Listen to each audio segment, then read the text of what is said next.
Listo, estamos grabando y listo, vamos con la novena, penúltima sesión de este tema de Irán e Irak, ¿no? Donde ya, pues obviamente, entramos de pleno en el siglo XXI, ¿no? Entramos de pleno en el siglo XXI con la fragmentación, con la radicalización que se empezará a dar en, en todos estos territorios, desde luego, ¿no? En Irak, tras la intervención de Estados Unidos.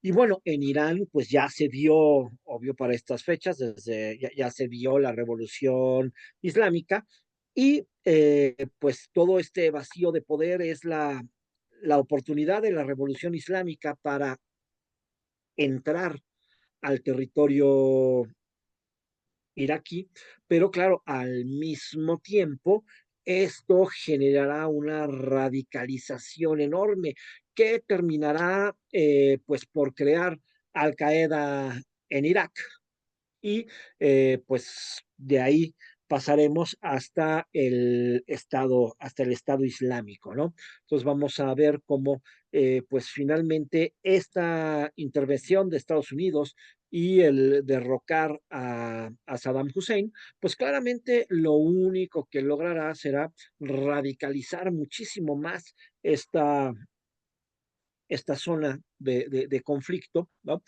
Y dejar un conflicto que por supuesto, sigue abierto, sigue latente y que en cualquier momento volverá a, volverá a surgir. Digo, en cualquier momento volverá a surgir, obvio, ya surgió un enfrentamiento directo entre Estados Unidos e Irán recientemente, que lo estuvimos viendo en vivo, ¿verdad?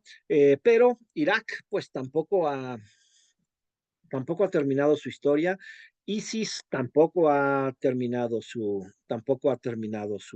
historia, ¿no? Ninguno de estos conflictos ha sido solucionado. Todos estos conflictos han sido pateados, atacados, destruidos, encapsulados, pero por supuesto, ninguno ha terminado. Entonces, vámonos de lleno a esta época ya del 2020, al periodo entre el 2003 y el 2020, ¿no? En el que pues vamos a ver cómo pues la situación en estos territorios se radicaliza y pues toda la problemática que esto va abriendo y que deja claramente abierta, ¿no? Al final, yo creo que lo más interesante de todo el análisis de Oriente Medio es darnos cuenta de que esto ni lejanamente se ha terminado, ni lejanamente son problemas históricos que ya pasaron, sino que, pues, por el contrario, ¿no? Son conflictos abiertos que, pues, seguirán causando problemas muy graves en menos tiempo del que nos gustaría imaginarnos. Entonces, pues vamos a ver cómo empieza toda esta radicalización terrible en Irak, ¿no? Y todo esto empieza con un personaje que duró poco tiempo, lo mataron rápido, pero abrió toda la problemática, este, y pues a partir de la existencia de este personaje, pues el problema ha ido cambiando de rostro, ha ido cambiando de forma, pero sigue ahí, ¿no? Y este personaje es Abu Musab al-Zarqawi. No quiere decir que Abu Musab sea el causante de todo el conflicto, ¿no? Finalmente recordemos que la historia no es de personajes, la historia es de momentos, conflictos, geografía, y situaciones que de una u otra manera, pues iban a estallar. Estados Unidos generó un vacío de poder en Irak y ese vacío de poder, de una o de otra manera, tenía que llenarse. Aquí el personaje que brincó en este momento es Abu Musab al-Zarqawi. Abu Musab al-Zarqawi Es un jordano de origen humilde, radicalizado desde los años 90, que ya había estado activo en Afganistán y que desarrolló una visión extremadamente violenta y sectaria del yihadismo. Este personaje de entrada rechaza la autoridad de Al Qaeda. Considera que Al Qaeda no está haciendo lo necesario, ¿no? Dentro de todos los conflictos y divisiones que presenta el Islam en sí, dentro de la problemática que siempre existió entre sunismo y chiismo, finalmente grupos como Al Qaeda aceptaban sunismo y chiismo sin mayor problemática.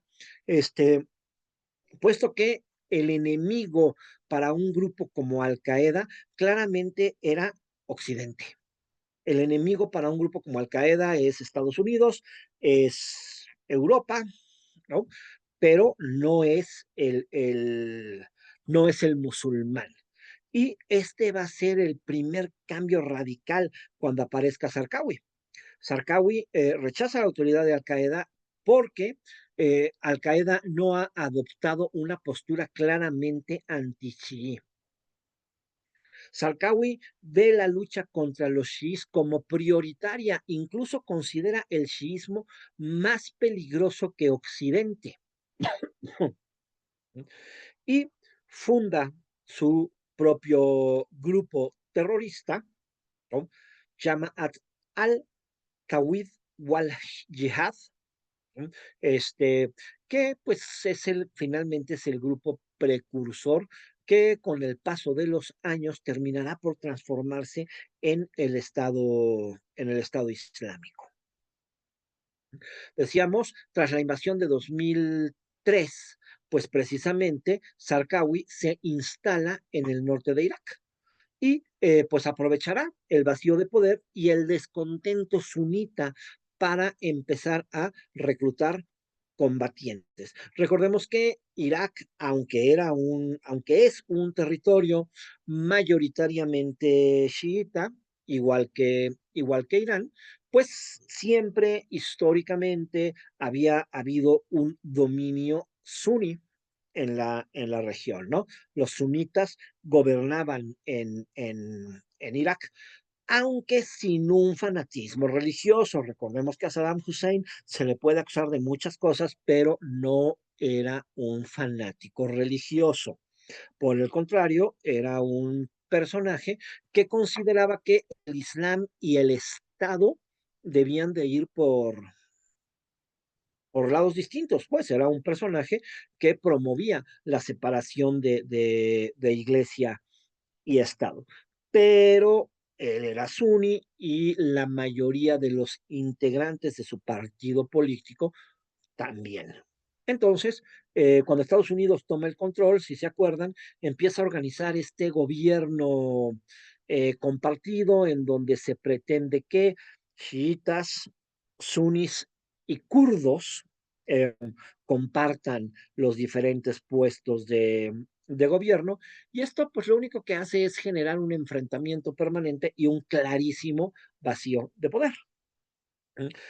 Todo personaje que tuvo cualquier tipo de relación con el partido Baas es separado del poder, separado del ejército, y claramente esto pues lo único que genera es un gran grupo descontento, poderoso, con dinero, con armas y con conocimientos militares.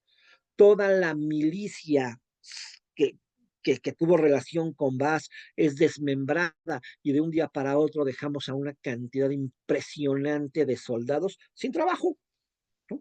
Entonces, pues ahí está el foco perfecto, ¿no? El foco perfecto para que aparezca Sarkawi y empiece a reclutar combatientes.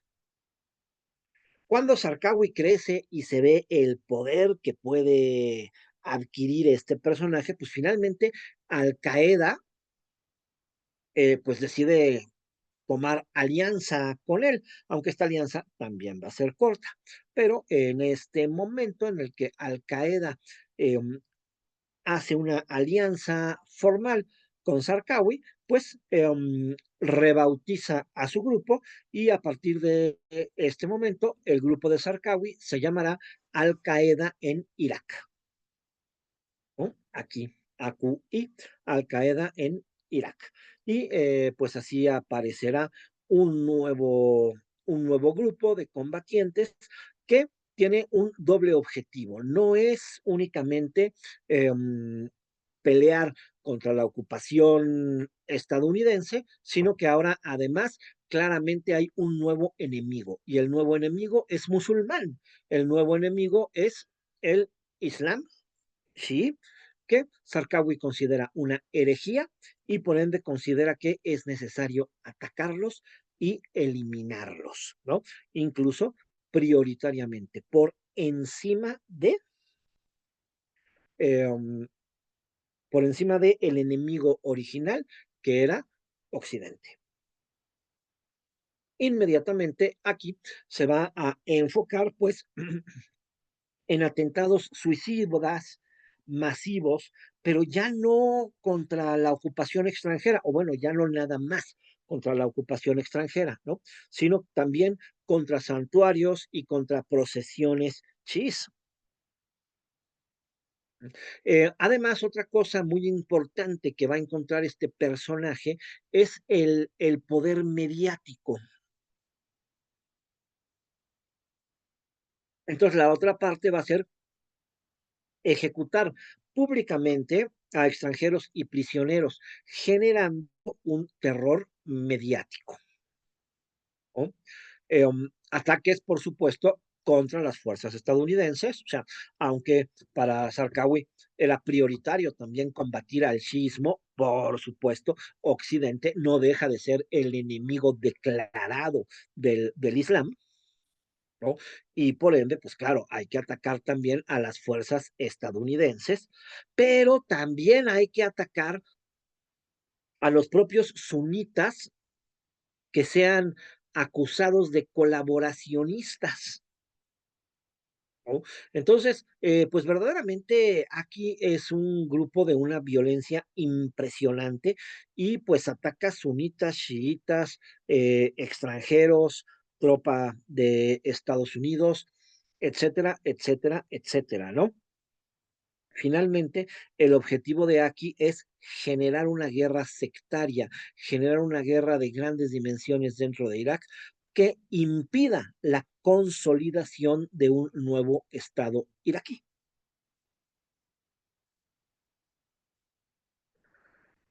Um, por supuesto, este grupo va a tener una cantidad muy interesante de enemigos, ¿no? No será aceptado fácilmente.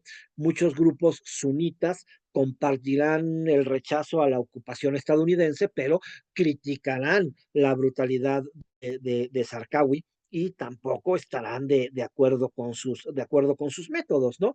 Pero para Sarkawi la situación es muy fácil, ¿no? ¿Estás con nosotros o estás contra nosotros? Frase peligrosísima que cada vez oímos con mayor frecuencia, ¿verdad?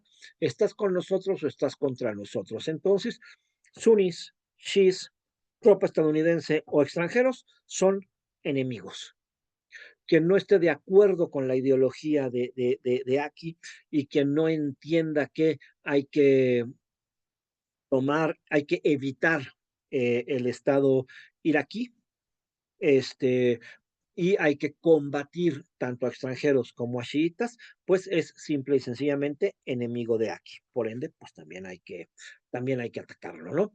Eh, por supuesto, este personaje no respetará ningún tipo de autoridad, ningún tipo de pacto, ningún tipo de nada, ¿no? Así como su objetivo es atacar el chiismo, también desprecia las tribus locales. Eh, para manejar los territorios de Afganistán, Irak, siempre fue de vital importancia la situación tribal. y siempre fue de vital importancia buscar alguna manera de repartir poder entre los diferentes jefes tribales. La tribu es muy fuerte y el poder de las tribus es muy fuerte. Sin embargo, para Sarkawi tampoco existen este tipo de jefes, ¿no? Las tribus las desprecia automáticamente, no pretende compartir ningún tipo de poder, ningún tipo de pacto, ningún tipo de alianza con los jefes tribales, con los jefes locales, ¿no? Su agresividad hacia otros grupos insurgentes también, pues es terrible. Y todo esto sí empieza a generar una serie de divisiones internas, incluso dentro del mismo Al Qaeda en Irak.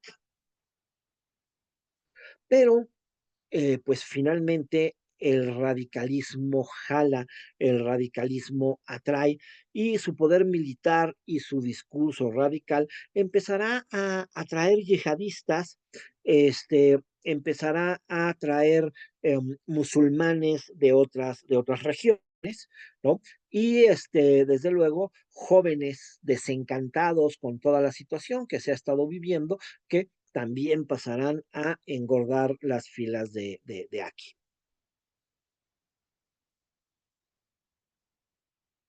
Ujú. Decíamos, este personaje duró poco, su régimen fue brutal y en junio de 2006 fue finalmente asesinado por un bombardero aéreo estadounidense, ¿no? En Bakuba.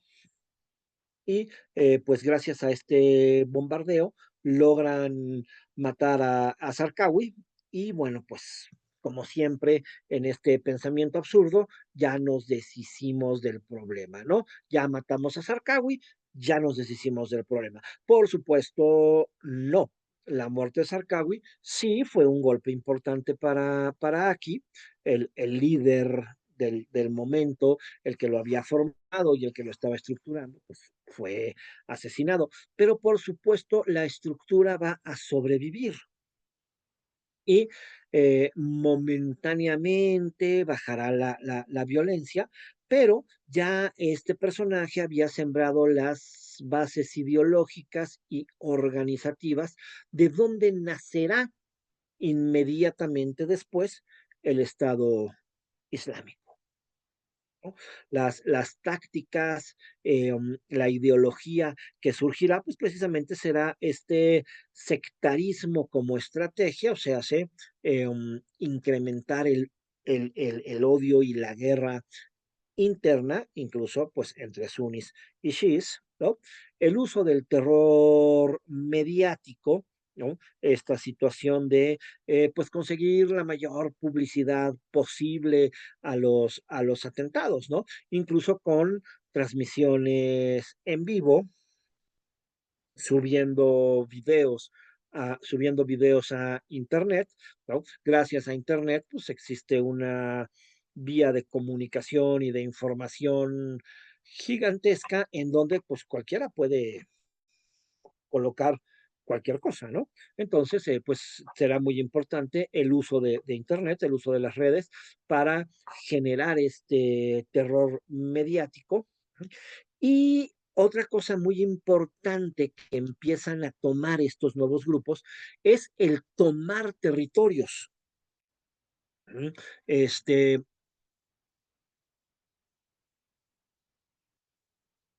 ya no es el grupo terrorista común, el grupo terrorista común, el grupo terrorista que habíamos conocido previo al surgimiento de Al Qaeda en Irak y previo al surgimiento del Estado Islámico.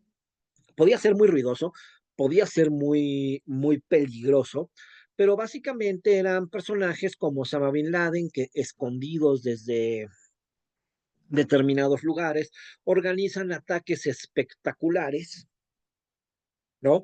Para generar terror y exigen cambios para dejar de, para dejar de atacar, ¿no? Digamos que esa es la línea tradicional del terrorismo. Lo más interesante del surgimiento de Al Qaeda en Irak es que ya no es eso. Ahora estos personajes empezarán a tener una estrategia mucho más interesante, tomar territorios, controlar territorios y generar una especie de estado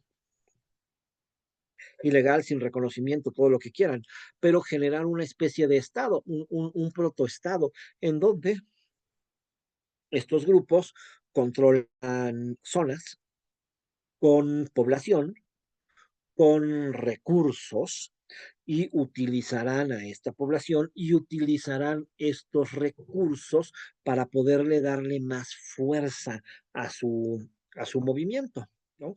Aunque aparentemente no puedan tener relaciones comerciales o diplomáticas con otros estados, por supuesto que terminarán teniendo relaciones diplomáticas por debajo del agua y comerciales con otros estados, ¿no? Y vendiendo productos, principalmente petróleo, y de esta manera, a partir de el control absoluto de un territorio, pues fortalecerse de una manera impresionante, tener dinero, tener recursos, ¿no? Y tener un control muchísimo más grande y muchísimo más importante, ¿no? El vacío de poder es lo que le da claramente la entrada a este tipo de grupos terroristas, ¿no? Que empezarán pues a generar todo un sistema nuevo, diferente, de terrorismo sectario, de enfrentamientos intercomunitarios, ¿no? Para tener un control diferente. Esto en realidad generará una guerra civil no declarada, pero claramente una guerra civil entre chiíes y sunitas, ambos por el control de Irak. Y esta guerra civil, pues, traerá una cantidad importante de muertos y una cantidad importante de enfrentamientos y demás, ¿no?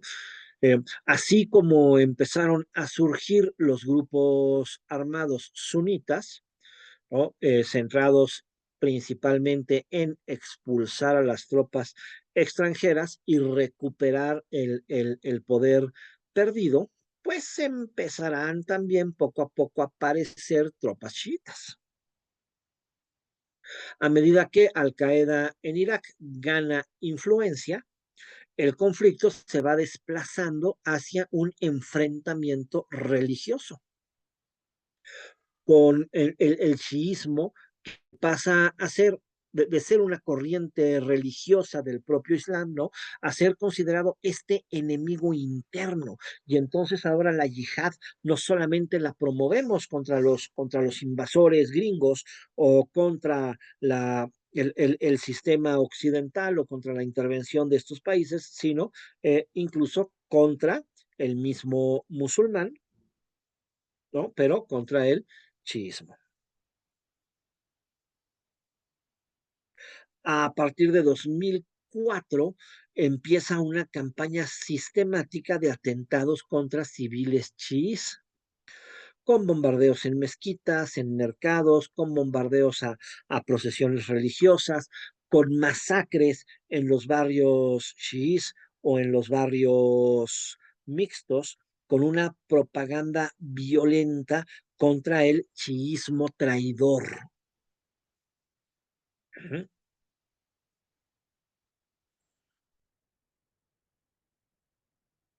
¿No? Eh, Esto, claro, polariza enormemente a a la sociedad, ¿no? Estas milicias sunis, pues por supuesto terminarán por obtener una respuesta chiita, ¿no? Y esto va a polarizar terriblemente a a la sociedad, haciendo imposible cualquier tipo de reconciliación nacional, ¿no? El, el, el punto de quiebre de esta situación, desde luego, se da por el ataque a una por el ataque a uno de los santuarios más importantes del chiismo. El 22 de febrero del 2006, ¿m? este, se me perdió la barra donde están ustedes, pero ustedes no, ¿verdad? Siguen por ahí todos. Aquí Aquí. estamos. Ok, este, el, un ataque Shi en contra de del santuario Al-Askari, que está en Samarra. Este santuario es bombardeado por el grupo terrorista Al-Qaeda en Irak. ¿Sí? No hubo muertos, pero este ataque es devastador, este ataque es terrible por el simbolismo mismo del lugar que se está atacando.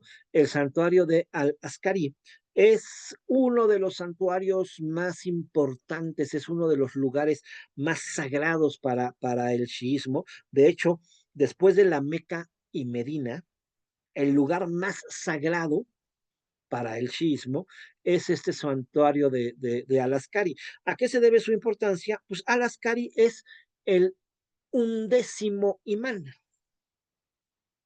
Ahí en el santuario de Al-Askari descansan los restos de los últimos imanes. Descansan los restos de Ali al-Hadi, que es el 10º imán, y de Hassan al-Askari, que es el 11º imán. Y recordemos que según la creencia del chiismo duodecimano, el duodécimo imán, que es Muhammad al-Mahdi, fue oculto a partir del poder divino, ¿no? Eh, para que ya no lo mataran, ¿no? Y pues recuerden, es el personaje que está oculto por el poder divino, esperando el momento oportuno para regresar a unificar finalmente a todos los musulmanes, ¿no? En un reino, pues ya debidamente controlado por Alá. ¿No? Entonces, pues la importancia de este santuario es brutal, decíamos, después de la Meca y Medina, la Meca, no la Meca, perdón, después de la Meca y Medina, el santuario más importante que existe es Al-Askari, ¿no? Fue destruido, su cúpula dorada fue destruida. Uh-huh. La respuesta es inmediata. Aparecerán milicias chiíes, ¿no? Milicias chiíes, el ejército de Mahdi, que empezarán a lanzar ataques masivos contra barrios sunitas y empezarán a comenzar las ejecuciones sectarias sistematizadas. Secuestros, desplazamientos forzados y limpieza étnica será la característica inmediata de este nuevo periodo, en lo que estamos viendo, pues como claramente se convierte en una guerra civil entre sunismo y chiismo, ¿no? Entre 2006 y 2007, Irak va a vivir un conflicto armado interno completamente de carácter sectario, en donde cientos de personas serán asesinadas cada semana, en donde Bagdad se convertirá en una ciudad dividida con murallas y con puestos de control sectario, en donde millones de personas tendrán que desplazarse a a los barrios, a las zonas dominadas por su grupo religioso. Eh, Irak, Bagdad, que dentro de todo había sido un lugar en donde chiismo y sunismo convivían, en donde un chiita podía tener un vecino sunita y no por eso se odiaban. pues terminará por ser un país en donde, pues, si vives en un barrio de mayoría chiita y eres sunita, pues hay que correr a refugiarse a un barrio de mayoría suní y pues esto generará un desplazamiento enorme de la población, pues con todo lo que esta problemática siempre implica, ¿no? Mm, Aparecerán entonces nuevos y más grupos paramilitares, ¿no? Aparecerán milicias como Asif al Asif al-Haq o las brigadas Badr, ¿no? Estos grupos paramilitares, ahora grupos chiitas, desde luego, ¿no? Que pues responderán con violencia a el ataque de su santuario, ¿no? Y pues responderán entonces con asesinatos en masa, con colaboración con fuerzas de seguridad oficiales para perseguir a los sunitas, ¿no? Este grupo, por ejemplo, Asa'ib Ali al-Haq, eh, es un grupo principalmente financiado por Irán. Es una milicia chiita, ¿no? Es una milicia chiita que será entrenada y financiada desde Irán por la Revolución Islámica. Y pues ahora al surgir esta nueva guerra, pues se rearmará y tomará una fuerza notoria en Irak, ¿no? Em, Recordemos que la policía y el ejército había sido desmembrada por la intervención estadounidense y que todos aquellos personajes que pertenecían a el partido Baas fueron separados de la policía. Esto al final del día había dejado un gobierno, aunque según los gringos mixto, con poder compartido, había dejado una policía y un ejército ahora principalmente en manos chiitas. Estos grupos paramilitares, pues a su vez, van a empezar a colaborar con las fuerzas de seguridad oficiales y se va a desencadenar una persecución contra el sunismo. Y esto, claro, esto va a reforzar la percepción entre los sunitas de que el Estado estaba capturado por los intereses de los chiitas, ¿no? ¿Mm? Y esto pues solo puede desencadenar en más odio y en más en una problemática mayor de guerra civil. Las consecuencias sociales y políticas, pues obviamente son una fragmentación total de estas comunidades mixtas que existían en Irak y que habían vivido con armonía dentro de Irak, ¿no? Ahora no, ahora hay barrios sunis y barrios chiitas, ¿no? Por supuesto, una profunda desconfianza entre chiíes y sunitas, ¿no? Con repercusiones que se siguen viviendo el día de hoy. Claro, el gobierno central pues, perderá también su legitimidad como un árbitro neutral, será percibido por los sunnis como colaboracionista, como colaboracionista del shiismo y además como colaboracionista de Estados Unidos, lo cual sí era claramente, ¿no?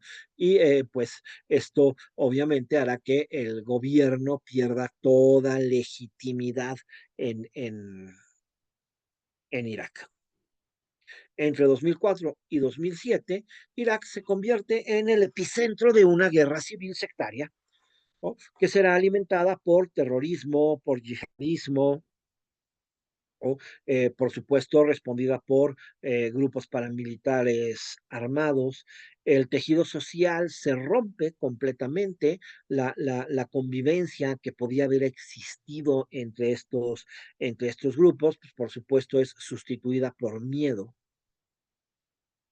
Y todo esto, pues, sembrará la semilla de un conflicto cada vez más destructivo, que pues es lo que terminará por dar paso al Estado Islámico.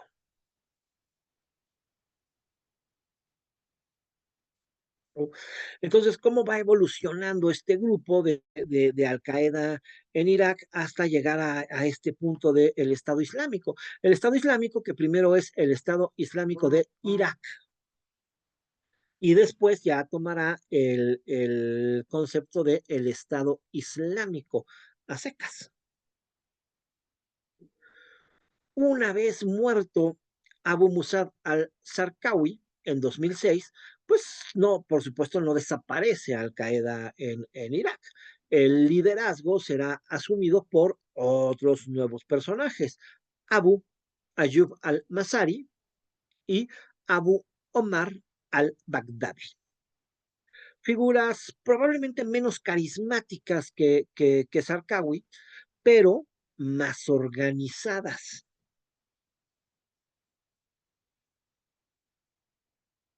Y eso es importante, desde luego, porque le empezará a dar al grupo una estrategia mucho más estructural, mucho menos caóticos. Eh, Nacerá a partir de este nuevo liderazgo este concepto del que habíamos hablado, con un enfoque de control territorial, ¿no? Este,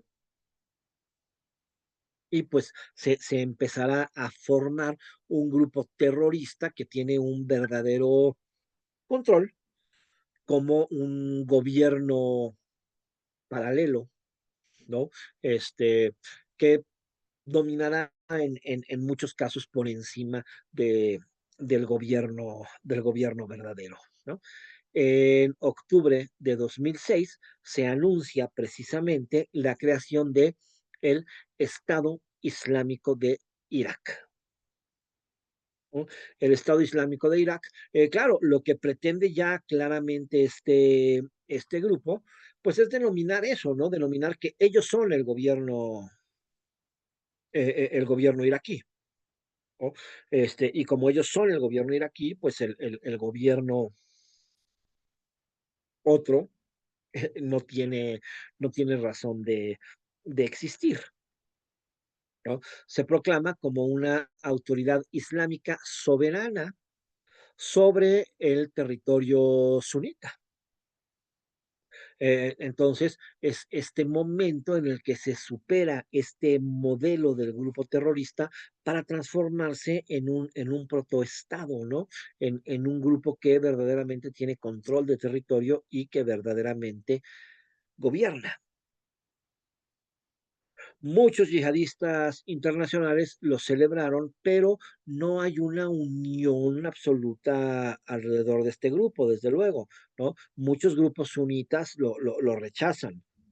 ¿Por qué? Por su imposición autoritaria de la Shaira, por su falta de respeto a las tradiciones tribales, por su tendencia a eliminar rivales, sean de donde sean, vengan de donde vengan, ¿no? Y por ende, pues por fragmentar incluso al sunismo, ¿no? Eliminando a los rivales sunitas, ¿no?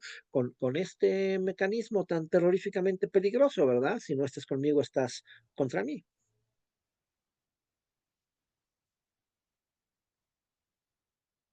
El Estado Islámico de Irak,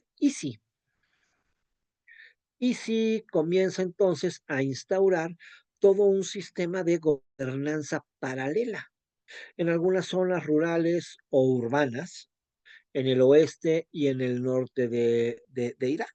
En los territorios que va dominando se vuelve pues ley, porque el gobierno no tiene control, no tiene poder, ¿no? Entonces se vuelve ley la aplicación de los tribunales islámicos, la recaudación de impuestos y protección, ¿no? Protección, pues protección como funcionan los grupos delincuenciales incluso en México, ¿verdad? O sea, tú me pagas un impuesto para que yo te proteja. ¿Y de qué me vas a proteger? De mí mismo. O sea, más bien, básicamente, tú me pagas un impuesto para que yo no te provoque ningún daño. ¿no? Con castigos públicos y controles sociales extremos. Esta administración, pues claro, es posible, ¿por qué? Porque el Estado iraquí en realidad está colapsado, ¿no? Porque el Estado iraquí en realidad no tiene poder para gobernar, no tiene poder para controlar, ¿no? Entonces, pues estos personajes se van haciendo dueños de las regiones sunitas, ¿no? Que pues a su vez son abandonadas por el gobierno central, que es mayoritariamente chiita, y que pues ve estos territorios como perdidos y como que pues no se puede hacer nada en los mismos, ¿no? ¿Mm? Con todo y que mantiene el nombre, desde luego, y sí empieza a alejarse de Al Qaeda y de Bin Laden, ¿no? ¿Por qué? Porque ISI rechaza cualquier forma de alianza con chiíes o con cualquier otra estructura que no sean ellos, se vuelve cada vez más sectario y cada vez más brutal, y pues, finalmente el propio Al Qaeda lo rechaza por ser un grupo extremadamente violento. Al Qaeda critica el enfoque de ISI que provoca una guerra contra todos, sin prioridades, sin estrategia, simplemente una guerra contra todos.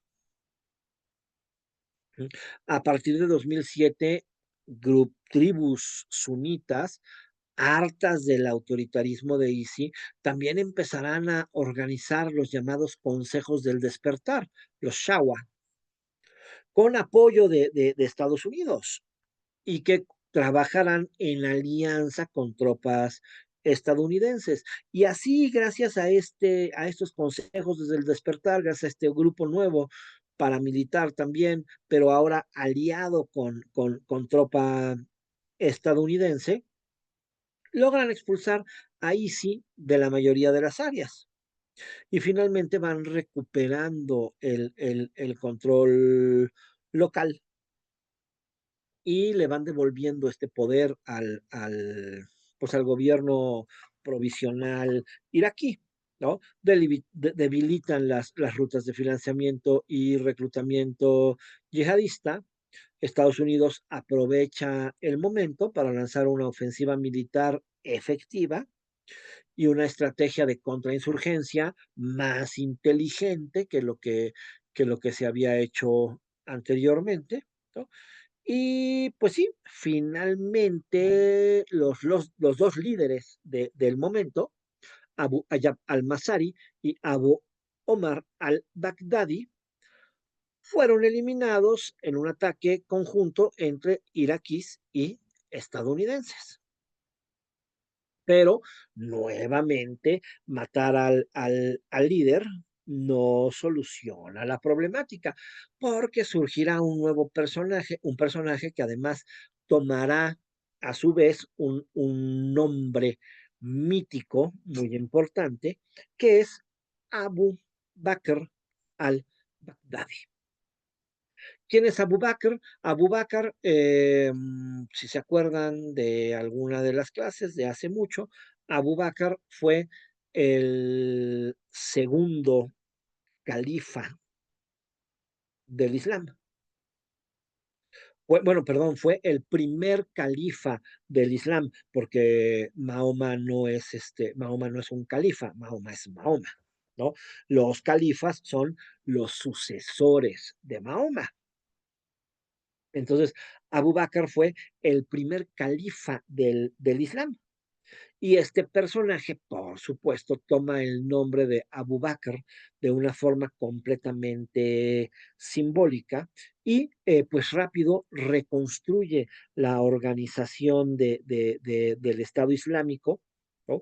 Y rápido empezará nuevamente a reclutar tropas, a promover la yihad y pues rápidamente este personaje obtendrá un poder impresionante.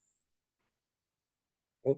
Con el paso de Al Qaeda en Irak al Estado Islámico en Irak, se marca esta transición importantísima de un grupo insurgente terrorista a una estructura territorial, político, religiosa y militar, momentáneamente derrotada, pero únicamente derrotada para preparar su resurgimiento. Lo único que necesita el Estado Islámico nuevamente para preparar su resurgimiento es un conflicto que nuevamente genere un vacío de poder. Y este conflicto se dará en Siria, se dará en Siria en el año 2011. Y de este conflicto nacerá ahora ya no ISI, sino ISIS, ¿no? Es el Estado Islámico de Irak y Siria. Pero aunque su nombre es el Estado Islámico de Irak y Siria, tiene una situación muy importante. A partir de la existencia de ISIS y de este personaje, Abu Bakr, um, se proclamará la existencia de el nuevo califato. ¿Sí? Y recuerden que el califa es el líder mundial de el Islam. No es un líder político, es un líder religioso, pero todo personaje que practique el Islam debe su obediencia a el califa. Eso no quiere decir que, que todo el Islam se hubiera unido a Abu Bakr, desde luego, ¿no? Pero el hecho de proclamarse como califa, pues es muy simbólico y muy importante, ¿no? Entre 2011 y 2013 vendrán dos factores muy importantes que van a transformar todo el equilibrio regional. El primero, la guerra civil en Siria, la guerra civil en Siria que dejará amplias zonas sin control estatal y al mismo tiempo una crisis institucional en Irak con un gobierno chií, Nouri al-Maliki, acusado de sectarismo y de represión contra los sunitas. Entonces, estas dos situaciones, pues nuevamente están generando el vacío de poder adecuado para que un personaje pues pueda buscar la manera de llenar este vacío. Entonces, con esta problemática, pues el nuevo liderazgo yihadista aparecerá encabezado por Abu Bakr al-Baghdadi. Y este personaje se dedicará inmediatamente a reorganizar y expandir el antiguo Estado Islámico de Irak hacia Siria. Y entonces dejará de ser ISI para convertirse en ISIS, ¿no? 2013, al-Baghdadi anuncia la fusión de su grupo con el Frente Yihadista Sirio, Jabhat al-Nusra. Eh, Esto es rechazado por Al Qaeda inmediatamente, pero no importa.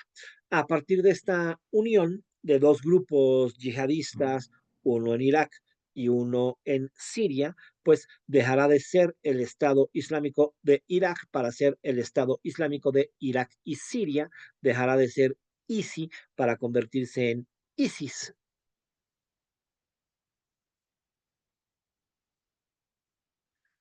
Se formalizará definitivamente la ruptura de ISIS con Al Qaeda, ¿no?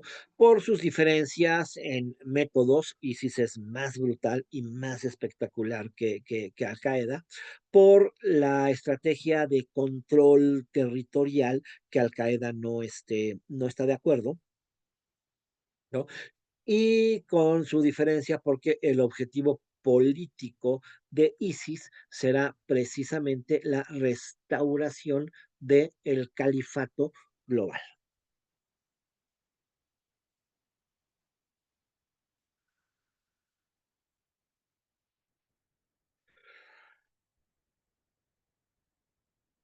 ¿Cómo va a surgir ISIS? Pues ISIS va a surgir a partir de el debilitamiento de Assad, ¿no? El debilitamiento, este debilitamiento viene precisamente en este momento de la llamada primavera árabe, ¿no? Que de repente, a principios del año 2011 empieza repentinamente, ¿no? Una serie de revueltas populares y autoinspiradas, que pues nadie se cree que hayan sido autoinspiradas, desde luego, ¿no? Y de repente Túnez, Egipto y Libia, Siria, este, empieza pues este despertar, esta primavera árabe que empieza a atacar a las diversas dictaduras que existían en los territorios, ¿no? En Túnez, Egipto y Libia, efectivamente, las dictaduras fueron derrocadas, ¿no? Esto inspiró las protestas en Siria, ¿no? Pero en Siria no se logra derrocar a Assad. ¿Mm? El régimen de Bashar al-Assad, entre otras cosas, no se puede derrocar porque inmediatamente tiene el apoyo de Rusia, ¿no? Y esto hace que Bashar al-Assad se mantenga en el poder.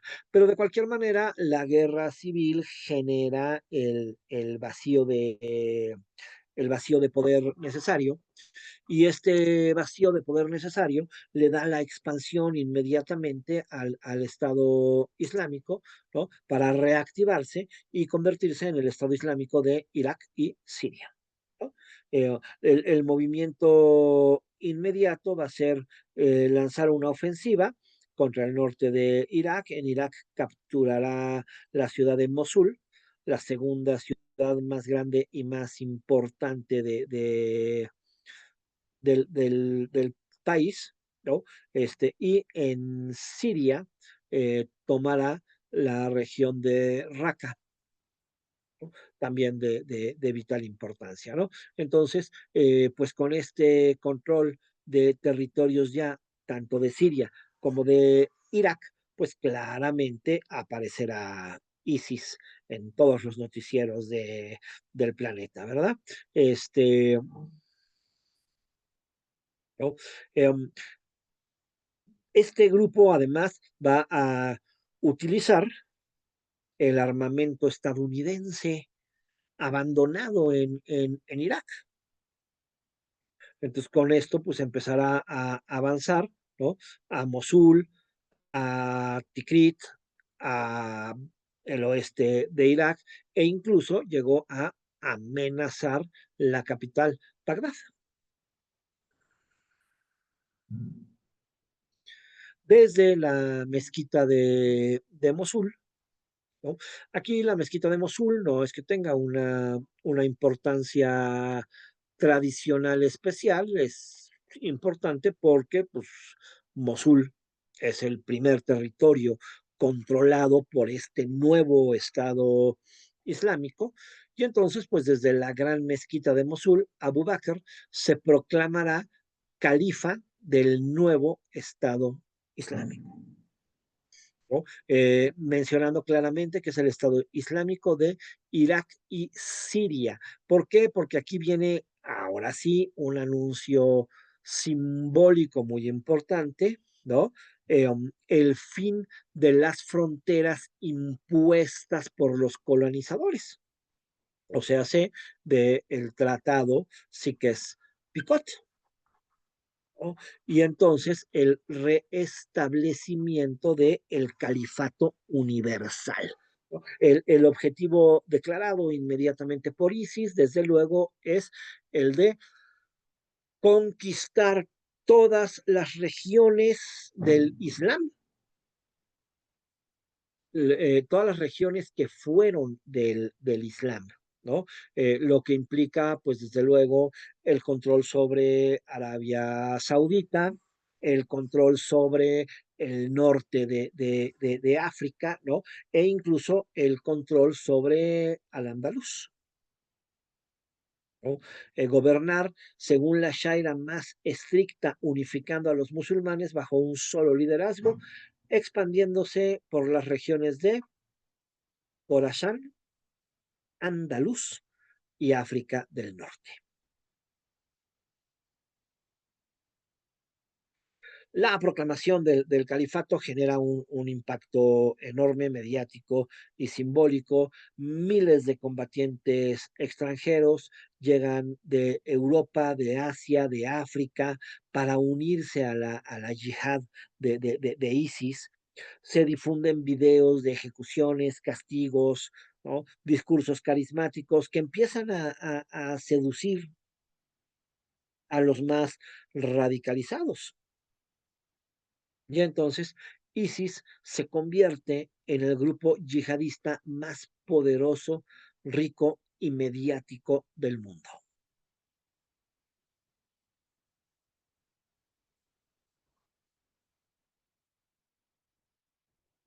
Este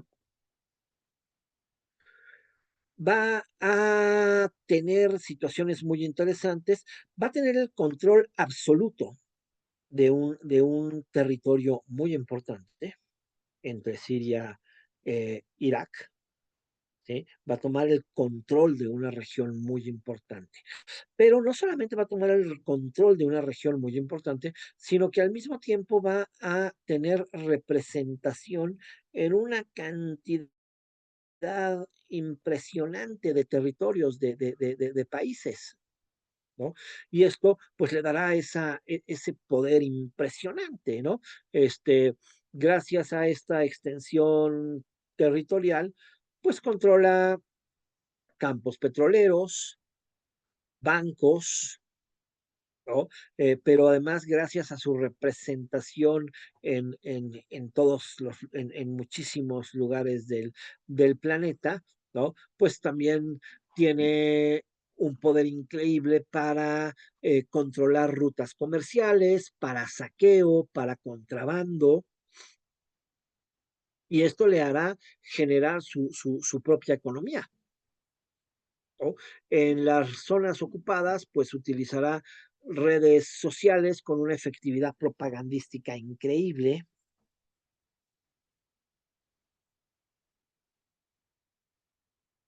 ¿no? Hará la proclamación del califato y esta proclamación del califato pues marca el pico de su expansión territorial y simbólica, desde luego. Se vio claramente, aprovechó el colapso de dos estados, de Siria y de Irak, pero logró establecer un régimen con un control, con un control territorial importante, logró atraer a miles de combatientes extranjeros y logró convertirse en la amenaza yihadista más peligrosa en su, en su, en su época, bueno, en su época y en muchas épocas, ¿no? Probablemente en la amenaza yihadista más peligrosa de la historia hasta el momento, ¿no? Este, Mm, Aunque, pues esta expansión, pues ya empieza a contener los elementos de la caída de ISIS, ¿no? Finalmente, ISIS no será sustentable y terminará por ser derrotado. Pero, pues lo que logró es impresionante, ¿no? Em, Aparte de tener toda representación en muchísimos países, en casi todos los países islámicos, ¿no? Bueno, de hecho, en casi todos los países en donde hay una población musulmana importante, ¿no? ISIS, a su vez, controla una población, un territorio de 100.000 kilómetros cuadrados, con varios millones de habitantes, y lo administra como un Estado, tal cual, ¿no? Con recaudación de impuestos, con provisión básica de servicios. El Estado Islámico se encargará de que en estas regiones haya hospitales, desde luego se encargará de que en estas regiones haya educación, educación controlada por ellos, por ende, educación religiosa extremista, se ocupará de que haya tribunales, por supuesto, tribunales islámicos basados en la Sharia, ¿no? Eh, Creará leyes para estas regiones, leyes estrictas, claramente de interpretación wahabista del Islam. Acuérdense que el wahabismo es esta interpretación islámica que habla claramente de la imposición de la Shaira, este, que habla claramente del gobierno basado en las enseñanzas directas de Mahoma y que promueve el terrorismo mundial y que curiosamente pues es principalmente financiada y promovida por la propia casa saudí. ¿No? Lo que genera, pues, contradicciones muy importantes y muy complicadas, ¿no? A la vez, desde luego, Arabia Saudita no podría funcionar si no es con el apoyo logístico de Estados Unidos y, por supuesto, Estados Unidos apoya la existencia de Arabia Saudita por la cantidad de petróleo que puede recibir de estos territorios, ¿no? Em, este grupo se financiará con la venta ilegal de petróleo, principalmente a través de Turquía, ¿no? Y desde luego también utilizará principios de extorsión, saqueos y secuestros. Y donaciones de simpatizantes en el Golfo y en diferentes redes internacionales, entre los cuales también tenemos a la familia saudí. La rapidez de la expansión provocó una reacción internacional inmediata. En agosto de 2014, finalmente Estados Unidos inicia una campaña aérea contra posiciones de ISIS. Se forma una coalición internacional liderada por Estados Unidos, con participación de potencias europeas, desde luego países árabes, kurdos y milicias iraquíes se irán uniendo en contra de este grupo, de este Estado Islámico de ISIS, ¿no? Y pues, por supuesto, al final resultará inviable.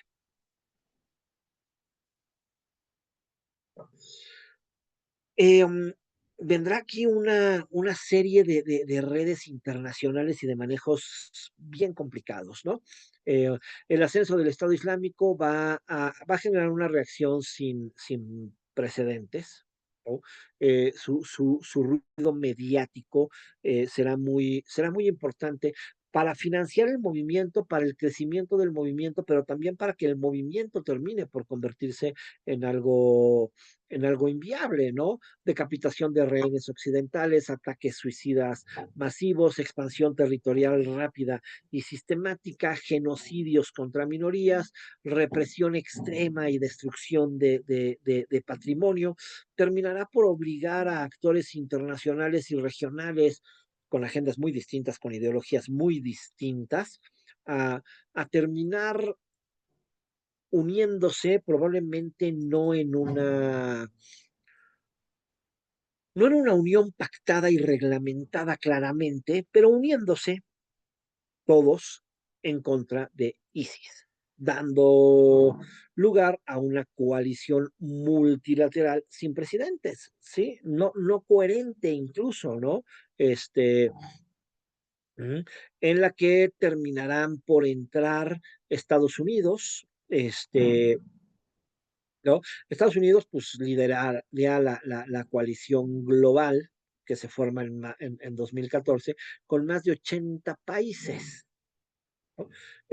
Con una campaña aérea masiva contra las infraestructuras de ISIS en Siria y en Irak, con el apoyo militar a las fuerzas locales en Irak, el ejército iraquí y fuerzas kurdas, en Siria, las fuerzas democráticas sirias, lideradas por kurdos, también entrarán a esta alianza. ¿no?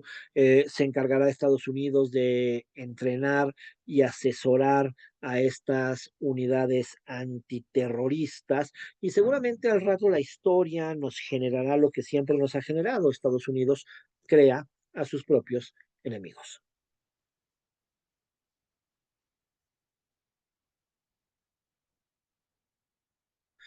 Y empezarán estas alianzas complicadísimas, ¿no?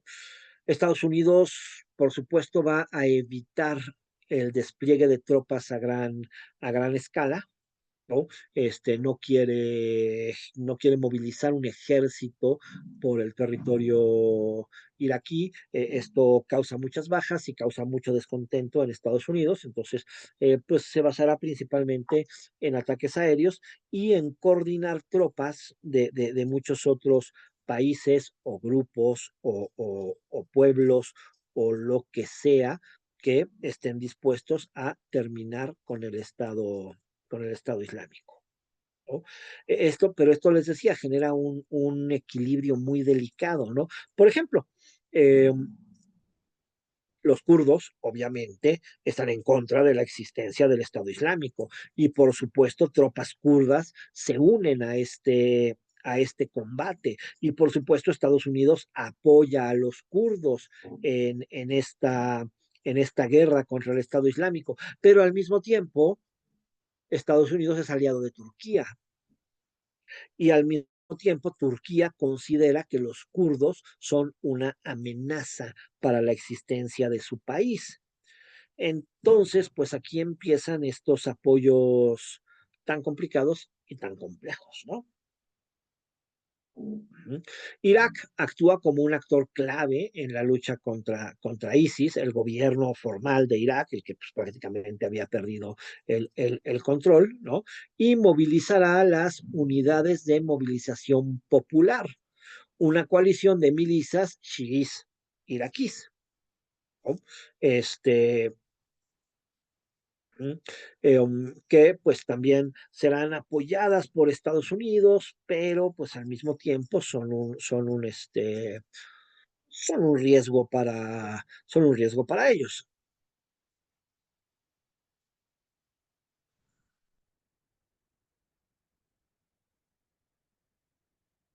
¿no? Rusia se integrará inicialmente centrado en defender al régimen de Bashar al-Assad, pero eh, pues por esto misma razón de defender el régimen de Bashar al-Assad, pues tendrá también que posicionarse como un actor central en contra de ISIS en Siria a partir de 2015. Entonces, pues vemos tanto a Estados Unidos como a Rusia, ¿no? Combatiendo al Estado Islámico, ¿no? Rusia cooperará con campañas aéreas intensivas contra posiciones yihadistas, ¿no? Este, o contra grupos opositores, aunque no fueran yihadistas, ¿sí? Y coordinándose con el ejército sirio, en donde también participarán Irán y Hezbollah, ¿no? Claro, Rusia va a aprovechar todo esto para reforzar su presencia militar permanente en Siria, claro está, ¿no? Para Rusia, el objetivo más importante en todo esto es sostener a al-Assad como aliado clave en Medio Oriente, mostrar su músculo geopolítico frente a Estados Unidos, ¿no? Y combatir a los yihadistas que podrían ser un peligro porque podrían expandirse a regiones musulmanes del Cáucaso ruso.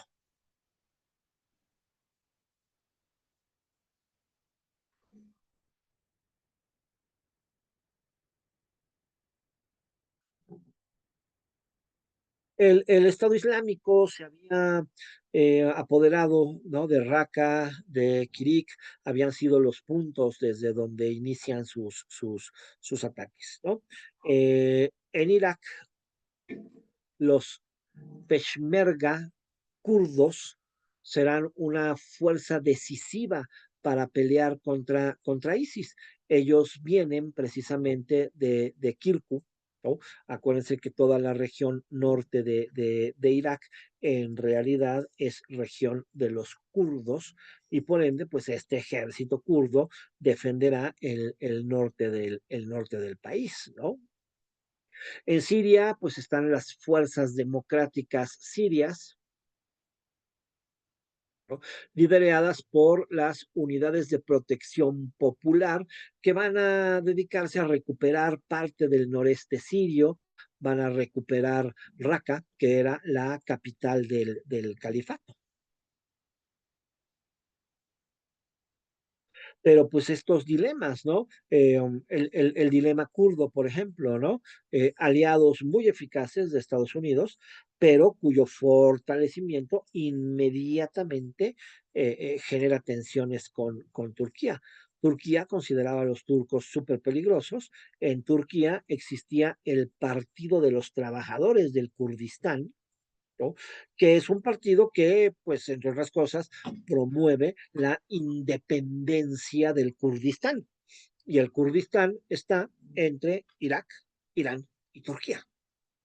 Entonces, para Turquía, el fortalecimiento de los kurdos, aunque se estén fortaleciendo en Irak, o se estén fortaleciendo en Siria, o se estén fortaleciendo en Irán, el fortalecimiento de los kurdos para Turquía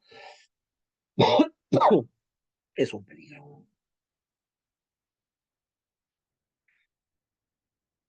Entonces, es toda una situación súper interesante y súper compleja, ¿no? No hay una coalición formal como tal, ¿no? Pero son Estados Unidos, Irán, Rusia y los kurdos, todos combatiendo al mismo enemigo, en paralelo, indirectamente coordinados. Es una lucha común, pero es una lucha común entre enemigos a su vez, ¿no? Eh, para Estados Unidos, Irán es un enemigo declarado. Para Rusia lo que le interesa principalmente es mantener su control sobre Siria.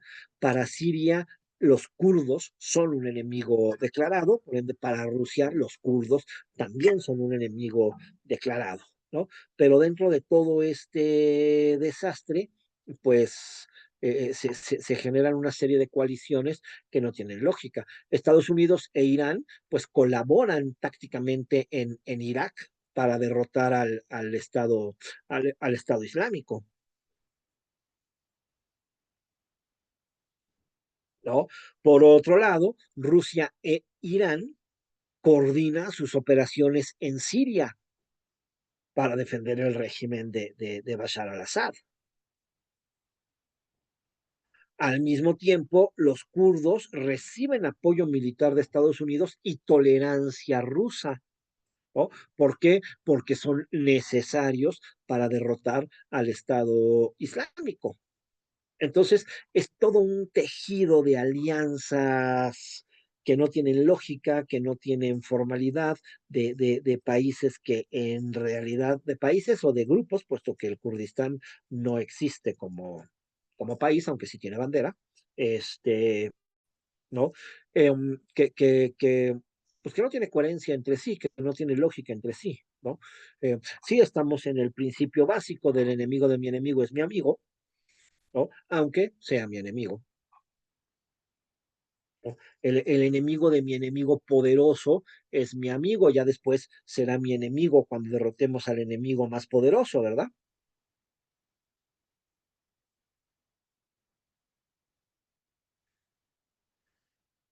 Entonces, pues sí, la lucha contra el Estado Islámico genera toda esta coalición heterogénea y contradictoria. Enemigos históricos actúan en paralelo. Cada actor busca garantizar su influencia futura. Cada actor busca defenderse por diferentes motivos. Todos quieren como enemigo al Estado Islámico, pero todos tienen intereses diferentes, ¿no? Combaten a un enemigo común, pero pues es una alianza plenamente circunstancial. Sin esta alianza no hubieran podido derrotar al califato. Pero por supuesto, pues ahí están sembrados todos los nuevos conflictos post-ISIS que serán la nueva problemática de la región. Finalmente, la coalición estadounidense contra ISIS pues va a lograr avances territoriales rápidos. El Estado Islámico de Irak y Siria, pues terminará por caer, principalmente tras la caída de Mosul en junio de 2014, terminará por debilitarse. La coalición finalmente terminó por incluir a 70 naciones, ¿no? Con contribuciones muy importantes de los países de Oriente Medio. Arabia Saudita, que primero financia el wahabismo, después termina por enemistarse y ver como un peligro a este Estado Islámico, ¿no? Jordania, los Emiratos Árabes Unidos y al mismo tiempo países europeos, Australia, Canadá, ¿no? Principalmente todos centrados en operaciones aéreas en Irak y Siria, para debilitar y destruir a ISIS, que representa una amenaza pues, para todos, básicamente, ¿no?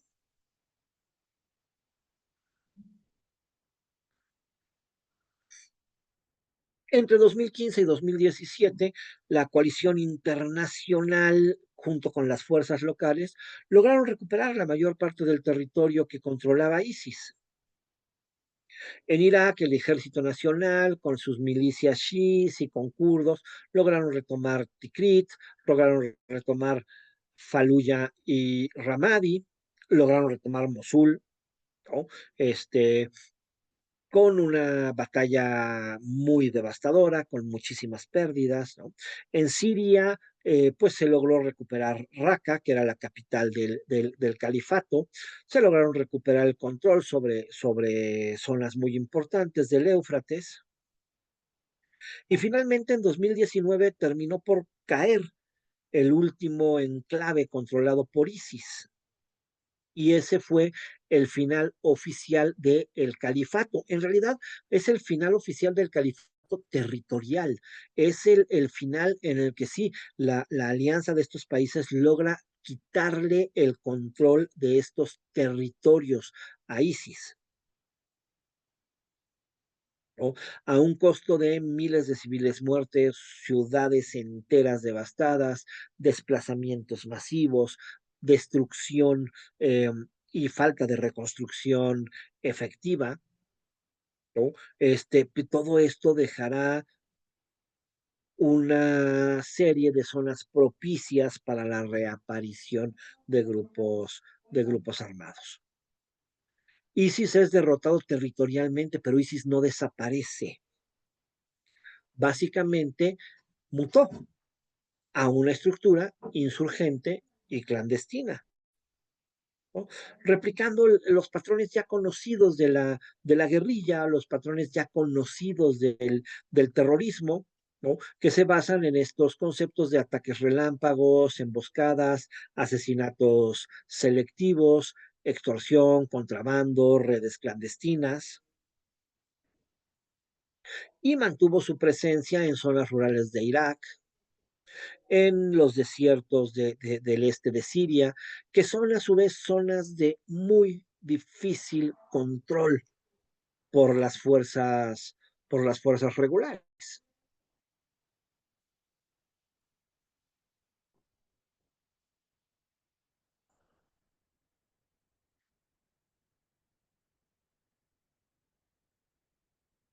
Uh-huh. Perdió su capital, pero siguió activo en las redes sociales, en videos de propaganda. Su mensaje sobrevivió en prisiones. Fueron capturados y encarcelados, pero pues ahí están estos personajes propagando su ideología en campos de refugiados, en zonas marginadas, a través de educación clandestina, de sermones radicales, de plataformas digitales,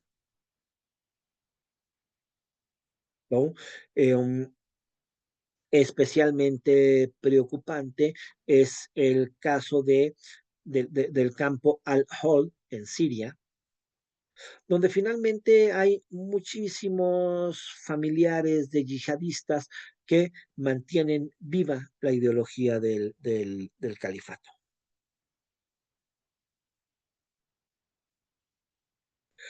Desde 2018, ISIS siguió llevando a cabo ataques periódicos en Irak y en Siria, especialmente contra las fuerzas de seguridad o contra líderes tribales o contra autoridades locales. Ya no controla territorio, pero demuestra capacidad para desestabilizar regiones enteras. ¿No? Además, claro, apoyado por una corrupción estatal enorme. Entonces, con sistemas de corrupción, represión sectaria, debido al desempleo juvenil y a la falta de servicios que prevalecen en estas regiones, pues ISIS sigue siendo un foco importantísimo. ¿No? Hay una derrota territorial, sí, pero muchos combatientes se desplazaron o crearon franquicias. Y entonces existe el Estado Islámico del Gran Sahara, ISGC, la provincia del Khorasan, Afganistán, el Estado Islámico en África Central, Nigeria y Sahel, que confirma pues la mutación de ISIS en una red yihadista global parecida a Al Qaeda, pero más violenta que Al Qaeda. ¿No? Es una derrota militar del Estado Islámico, pero no es su desaparición. Es su transformación en una red insurgente con mucha capacidad de adaptación que puede estallar en cualquier lugar en donde haya una fragilidad estatal y la hay en todo Oriente Medio y en muchos lugares de África, ¿no? En donde hay exclusiones sociales importantes, ¿no? Entonces, pues ahí está y ahí está claramente la amenaza latente, ¿no? La ideología del califato sigue viva, este, en cárceles, en campos de refugiados, en diferentes ciudades, en muchísimos países, y lo único, pues está dormida y está a la espera de una nueva oportunidad. El papel de Estados Unidos en toda esta reconfiguración del equilibrio, pues es muy importante, ¿no?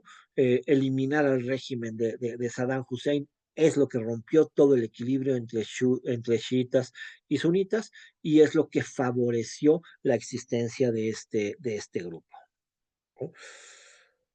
La misma guerra que a su vez deslegitimizó completamente a Estados Unidos, ¿no? Puesto que fue una guerra, la guerra contra Saddam Hussein fue una guerra completamente unilateral, sin respaldo de la ONU, ¿no? Provocó una ola de insurgencias y sectarismos, creó todos los vacíos de poder para que ISIS pueda existir. Estados Unidos además ha oscilado entre contención y confrontación directa, ¿no? Irán es el otro estado importante en esta situación y no hay una relación clara con Irán, ¿no? Estados Unidos en el 2000 rodeó a Irán con bases militares, con sanciones económicas y con presión diplomática.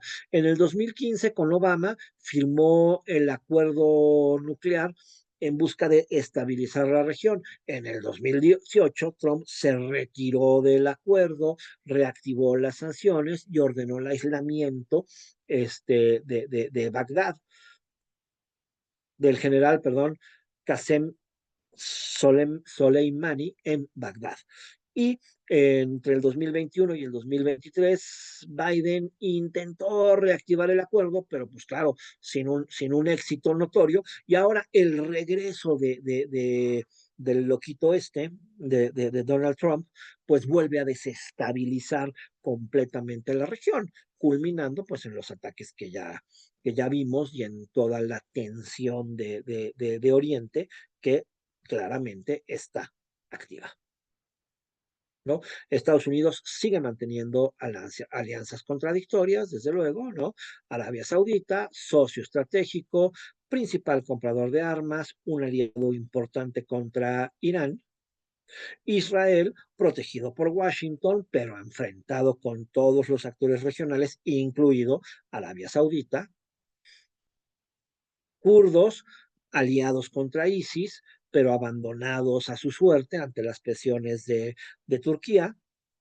El gobierno iraquí, apoyado militarmente, pero con una influencia iraní cada vez más notoria. Entonces, pues todo esto mina la estrategia, la coherencia estratégica de Estados Unidos en la región. Y por supuesto le abre las puertas a China, ¿no? Estados Unidos a partir de 2021 tiene que retirarse de Oriente Medio. De Irak salió desde 2011, con regresos limitados, con su combate contra ISIS, desde luego, pero Estados Unidos va dejando estos territorios, ¿no? Este, ¿Por qué? Pues porque hay intereses más importantes, ¿no? Eh, um, Esto le abre el espacio a Rusia en Irán, ¿no? Estados Unidos tiene que cambiar de estrategia hacia una estrategia de contención a China, que ahora es el enemigo declarado de Estados Unidos, pero entonces nuevamente esto genera una percepción de vacío de poder en la región, más margen de maniobra para Irán, Turquía y Rusia, desconfianza de los aliados tradicionales de Estados Unidos como Arabia Saudita o Egipto. Estados Unidos mantiene bases en Kuwait, Qatar, Bahrein, Irak y Siria dentro de la zona kurda, ¿no? Utiliza una estrategia de una presencia flexible, con ataques selectivos con drones, con operaciones antiterroristas muy dedicadas, con apoyo a fuerzas locales, ¿no? Con entrenamiento, con asistencia táctica, pero el papel de Estados Unidos en Oriente Medio se va perdiendo, pasa de ser la potencia dominante a ser un actor fragmentado, reactivo. Todas sus intervenciones y todas sus alianzas contradictorias y los retiros estratégicos, pues básicamente generan todo un cambio de equilibrio en toda la región, ¿no? Donde empezarán a tomar poder las potencias regionales, ¿no? O las potencias globales como China y como Rusia.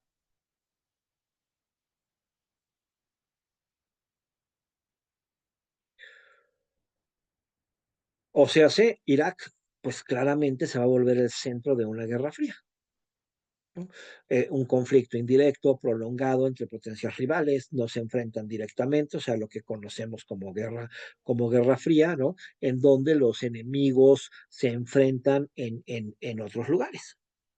Irak tiene la posición geográfica, la composición social para convertirse en este nuevo punto estratégico para una nueva guerra fría. ¿Cuáles son los participantes en todo este concepto? Tenemos el eje Irán, Siria, Hezbollah. Irán busca mantener a Irak como parte de su eje de resistencia, utiliza milicias chiíes proiraníes integradas en las estructuras estatales y utiliza partidos políticos aliados y utiliza a Hezbollah como medio como medio de presión, ¿no? Al mismo tiempo, la influencia religiosa desde los centros religiosos importantes del shiismo en Irak, como Qom y Nayaf, de los que ya hemos hablado en muchas ocasiones. Y por otro lado tenemos el eje de Arabia Saudita, Estados Unidos y Turquía. Arabia Saudita, que quiere recuperar su influencia mediante inversiones económicas, apoyo a líderes tribales sunitas. Estados Unidos mantiene tropas y apoyo al ejército de Irak.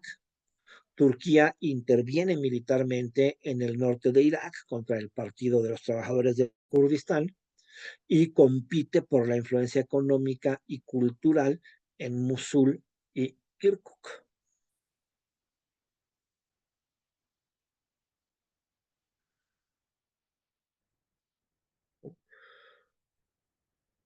Entonces, pues con estos grupos, partidos políticos, pues actúan como instrumentos de presión de Irán, mientras otros grupos tribales, sunitas o kurdos, colaboran con Estados Unidos o con Turquía.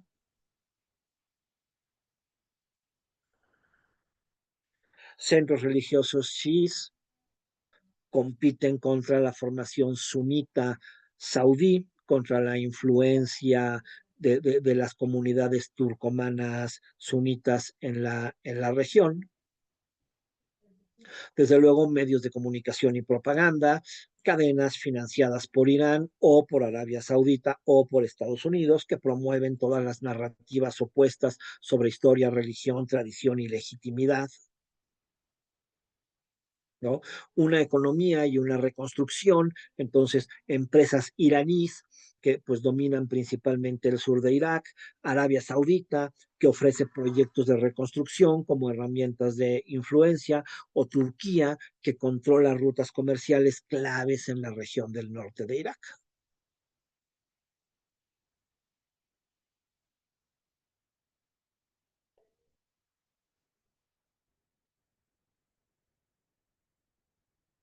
Entonces, pues hay una situación sumamente compleja, ¿no? Para Irak mantener una posición de equilibrio, pues está cabrón. Necesita la seguridad de Irán y de sus milicias, depende del apoyo financiero y político de Estados Unidos, necesita atraer inversiones sunitas y necesita contener la presión de los turcos, ¿no? Y pues todo esto genera una parálisis política crónica. Hay una crisis de soberanía, hay gobiernos inestables, hay protestas populares contra la corrupción y la influencia extranjera, hay una incapacidad absoluta para desarrollar una política exterior independiente.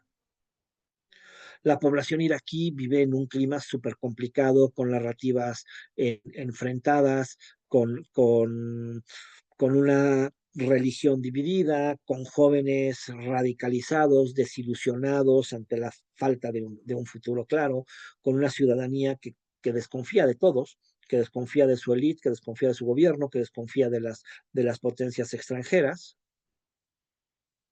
¿no? Entonces ahí está, es el tablero de esta nueva Guerra Fría, ¿no? Atrapado entre potencias que compiten por un control político, económico y cultural del país. Esto, claro, debilita su soberanía, agrava las divisiones internas y dificulta la construcción de un proyecto de nación que sea inclusivo y que sea autónomo,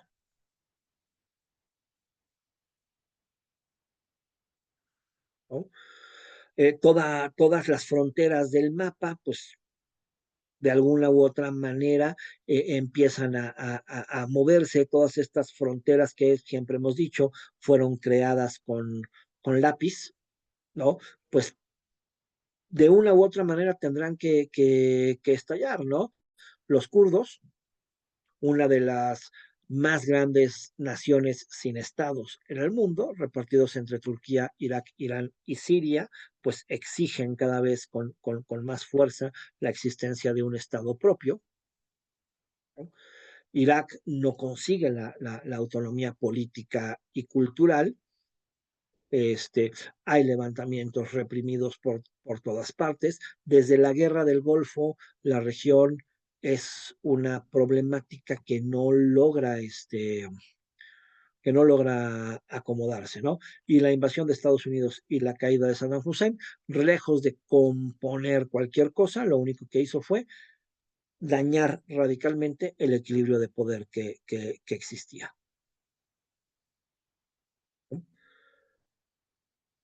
En 2005, la Constitución de Irak reconoció la existencia de un gobierno regional del Kurdistán como una entidad federal autónoma, ¿no? Que tiene su propio parlamento, que tiene fuerzas armadas, ¿sí? Y que tiene una política exterior limitada. Esto ya lo dijimos, es un problema para Turquía. En septiembre del 2017, este gobierno del Kurdistán convocó a un referéndum de independencia en que el 92% de su población votó a favor, ¿no? Es una decisión unilateral del presidente kurdo, Masoud Barzani, este, que se realiza incluso en zonas que no son claramente kurdas o que están en disputas, como Kirkuk, y eso pues genera que el gobierno de Irak lo rechace. Y por supuesto esto genera una oposición enorme en Irán y en Turquía que ven peligrosísima la independencia de los kurdos.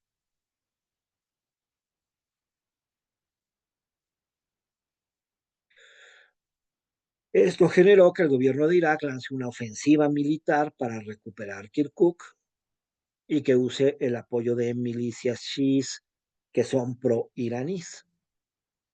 El gobierno del Kurdistán perdió el control de las zonas disputadas, revirtió su expansión territorial.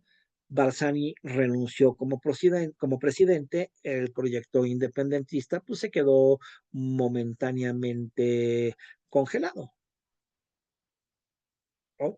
Pero pues toda la situación es de tensión extrema, ¿no? En el Kurdistán, pues hay una serie de enfrentamientos internos. El Kurdistán depende de que haya un presupuesto federal iraquí. Este, también al mismo tiempo pretende obtener una venta independiente de su propio petróleo. Hay dos partidos, ¿no? Que están sumamente enfrentados entre sí. Entonces, pues toda la región tiene una serie de crisis económicas, protestas por corrupción, desafíos de gobernabilidad, ¿no? Turquía rechaza cualquier independencia kurda, ¿por qué? Pues porque considera que esto podría generar un efecto dominó y que los kurdos finalmente quieran también independizarse en Turquía, ¿no? Ha lanzado operaciones militares en el norte de Irak para controlar al Partido de los Trabajadores del Kurdistán, y esto pues lo mantiene en una situación de enemistad y tensión permanente con Irak, ¿no? Con Irán también.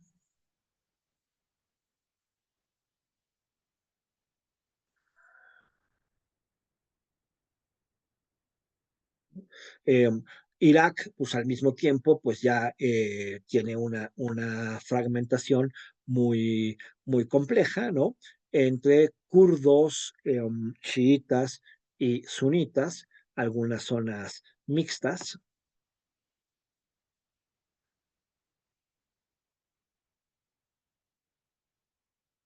¿no? Con toda la violencia sectaria que ya comentamos que esto ha desarrollado, ¿no? Con una división súper compleja en donde tenemos territorios sunitas, territorios chiitas, territorios kurdos, territorios con mezcla de sunitas y chiitas y territorio con mezcla perdón, uno de sunitas y kurdos y territorios con mezcla de sunitas y chiitas,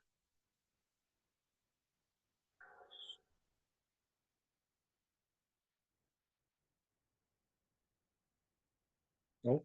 Este, bueno, la provincia de Shatt al-Din es otra serie en donde, pues, históricamente vasaísta, eh, trae una problemática importantísima, el llamado triángulo sunita, ¿no? Que después de la derrota de ISIS, pues mantiene un grupo sunita levantado, con desconfianza del gobierno central, marginados políticamente, con represalias de vigilancia, con presencia militar chiita, todo esto pues generando un resentimiento enorme. Las tropas armadas, la existencia de milicia armada chiita, ¿no? Este, todo esto lleva a zonas de control muy complicado, ¿no? En donde el gobierno central pues no tiene una actuación clara, ¿no? Sunitas desplazados, conflicto continuo entre las diferentes comunidades.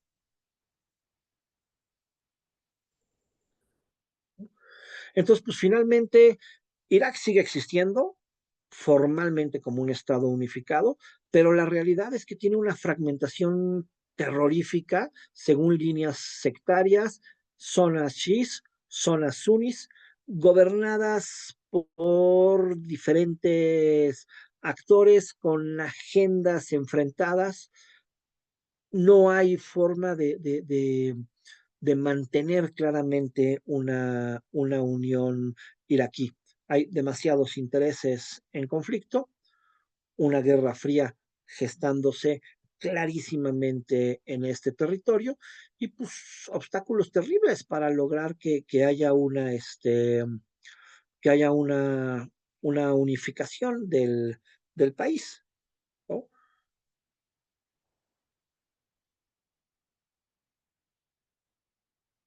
Eh, Desde 2015 y desde 2019, pues tenemos a una juventud iraquí cada vez más, pues cada vez más enojada, exigiendo empleo, exigiendo servicios públicos, exigiendo que se termine la corrupción y el sectarismo, manifestaciones enormes, ¿no? Protestas que son reprimidas violentamente por las fuerzas de seguridad y las milicias, dejando cientos de muertos. Este, ¿no? Una generación que rechaza esta lógica sectaria, que exige un estado funcional, pero pues un Irak que no logra este control, ¿no? Sigue habiendo infiltración de ISI, Estados Unidos o Irán están disputando los territorios, la autoridad central está plenamente debilitada, el Estado no tiene forma de responderle a sus propios ciudadanos, el Kurdistán buscando su autonomía, ¿no? Eh, Entonces, pues básicamente un Estado que fue concebido en el siglo XX, pero que no tiene la estructura, no tiene la forma, no tiene la manera de mantenerse legítimamente. El régimen de Saddam Hussein era dictatorial y autoritario, pero mal o bien mantenía a a este Irak unificado y mantenía este mapa de Oriente, ¿no? Hoy por hoy, el Estado de Irak pues, es cada vez menos funcional. El debilitamiento de Irak, por supuesto, implica el fortalecimiento de Irán y de la influencia iraní en la región, lo que a Estados Unidos bajo ninguna circunstancia le conviene. Entonces, pues tendrá que redefinirse claramente el estado de Irak. Probablemente esto genere que tenga que haber movimientos en las fronteras de Oriente Medio, pero pues estos movimientos son muy complejos, implican demasiados intereses y pues lo que nos deja claro es que la historia de ISIS no se ha terminado, este, y que pues los problemas de Oriente Medio, por supuesto, tampoco se han terminado y surgirán nuevamente con muchísima fuerza en cualquier momento, ¿no? Ahorita el conflicto estará muy concentrado en Israel y la franja de Gaza, algunas intervenciones de Irán al respecto, pero pues ahí tenemos una problemática dormida que resurge porque resurge en menos tiempo del que nos imaginamos. Y hasta aquí llegamos hoy. Nos queda una sola clase de Irán-Irak, la 10ª, nos vemos la próxima semana, y de ahí pues ya nos pasamos a Arabia Saudita. Ok, muy bien, muchas gracias, Juan Carlos.